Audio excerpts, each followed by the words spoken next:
January is already turning into a weird month, so let's kick things off with the wildest rumour to emerge from the BrickTap community today. We're apparently getting an Olivia Rodrigo set. I'm not sure what to make of this one, nor do I actually know who this person is. I'm assuming she's either an actress or some sort of singer. So let me know in the comments down below who on earth this is, and we'll go from there. And thanks to NoBanana271, love the username, we now know that the June CMS series seems to be based on classic LEGO themes. Now, even though the catalogue says June, I'm fairly certain this CMF is still coming out in May. And right after the Smart Brick announcement, some leaks for Star Wars sets started popping up. These leaks come from our reliable council of leakers at BrickTap and MaxBout. These sets will release at various points throughout 2026, though only a few have confirmed release months, so don't worry if smart bricks aren't your thing, we have some more traditional sets on the horizon. Probably the most exciting one for most people, there is a new Ewok village. The old one is a bit of a white whale set for some collectors. That one was about $250, and this one's rumoured to be about $180, which I'm completely on board with,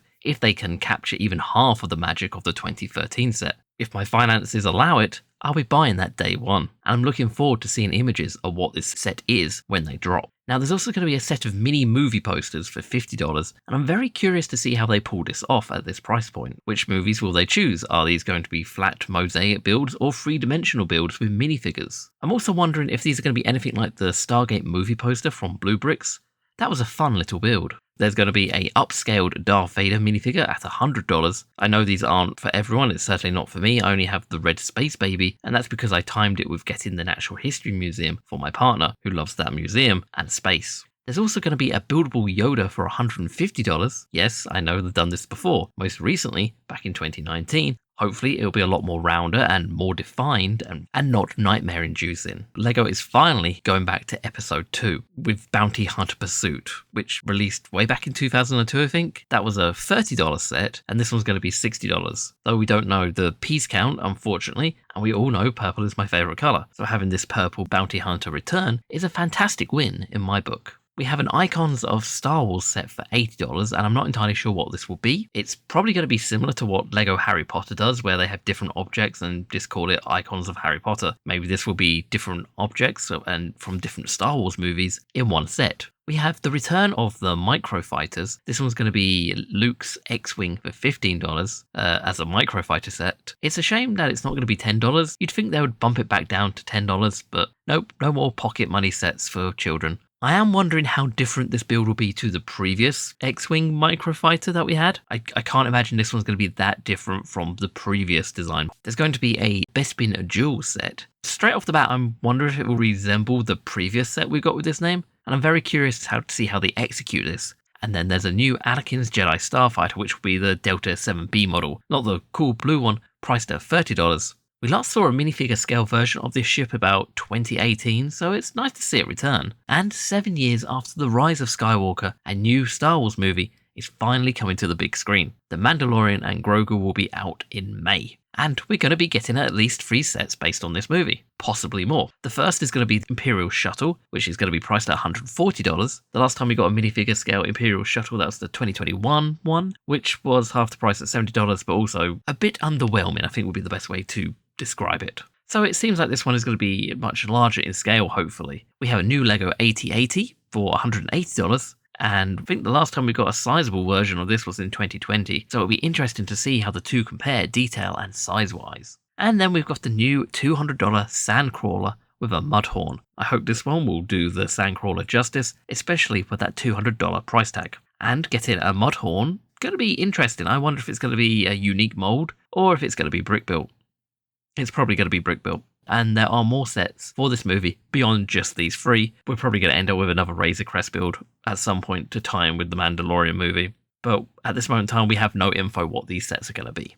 Moving on from the galaxy far, far away, LEGO recently updated their website for Ninjago's 15th anniversary, revealing some exciting news for the theme. One could say the biggest reveal is a brand new board game called Destiny's Bounty Adventures, featuring 4 minifigures, including an exclusive Nia ZX minifigure.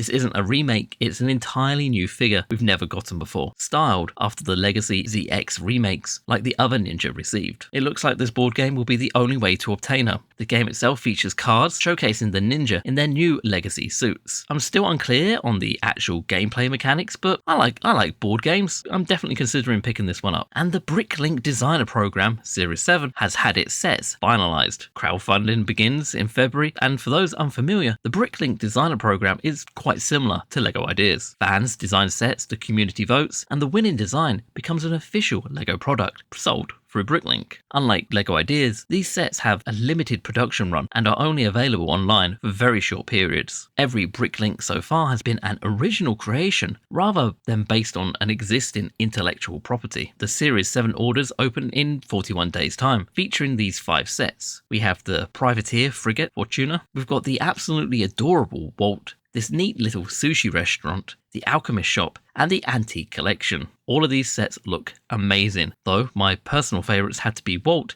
and the little sushi restaurant. Now for the hot topic, Smart Play, and the actual Smart Brick technology. Look, the tech generally looks impressive and fun. It's some sophisticated engineering that deserves recognition. I'm looking forward to trying the technology, but the pricing of this concerns me deeply. LEGO is already expensive, and I fear we're pricing people even further from this hobby. This could all go down as one of the most pivotal days in LEGO's entire history. The Smart Brick reveal will either become a massive success or a spectacular failure. Given LEGO's previous struggles integrating technology with traditional building and considering these price points, I'm leaning towards the latter, and you'll see why as we go through these set reveals. Now, we don't have complete reveals yet, but LEGO.com has a countdown for 4 days from now. But here's what we know about the Star Wars Smart Play lineup launching in March. We have set 75421, Darth Vader's TIE Fighter, with 473 pieces priced at $70. This is the smallest reveal, and it includes 1 smart brick, a yellow charging pad, which is included with every set, 2 minifigures. Vader is a smart minifigure with special back printing that allows the interaction with different elements around the set, similar to how LEGO Mario sets work. And from the front, the TIE Advance looks pretty darn cool. It's got nicely shaped wings, then you see the back of the build. The entire rear section is exposed to accommodate the smart brick. Other sets in this theme tend to integrate it a little bit more seamlessly, so this is a design choice that is quite disappointing for probably anyone who buys this set. You also get a side build of Yavin with a stud shooter and 1 rebel trooper, plus a bit of the Death Star, which seems to be a refueling station. Then we have set 75423, Luke's Red 5 X-Wing with 584 pieces priced at $100. I'm just going to say this now, that price is absolutely insane for what you're getting in this set. Just putting it out there. This set includes another smart brick with a charger, 2 smart minifigures, Luke in his pilot outfit and Princess Leia,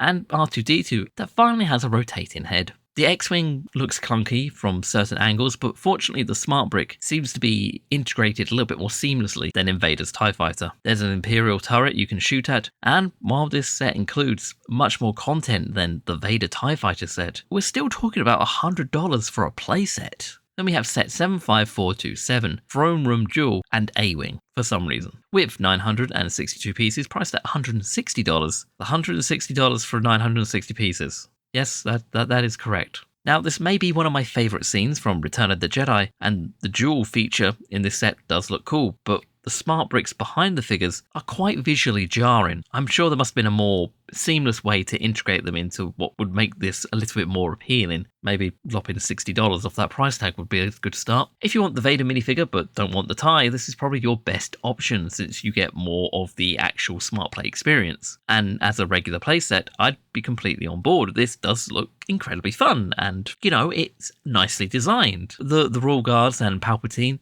sitting on his throne are excellent, and those grey window panels are sharp. Plus you get an A-Wing, which is included in the set, which has its own pilot and turret interaction, and you can't argue how good that A-Wing build is. It's a shame it's tied to this set and has a smart brick shaped void in the rear again. Look, I'll reserve my full judgment until the official reveals, but I'm conflicted. The technology is impressive, but the pricing strategy concerns me. LEGO is standing at a crossroads. Smart bricks could revolutionize play experiences, or they could just become another expensive experiment that alienates their core audience. Only time will tell which path we're heading down. But what's your take on the smart brick technology? Are you excited or worried? Let me know in the comments down below, and as always, thank you very much for watching, and I hope you have a most wonderful day. Bye.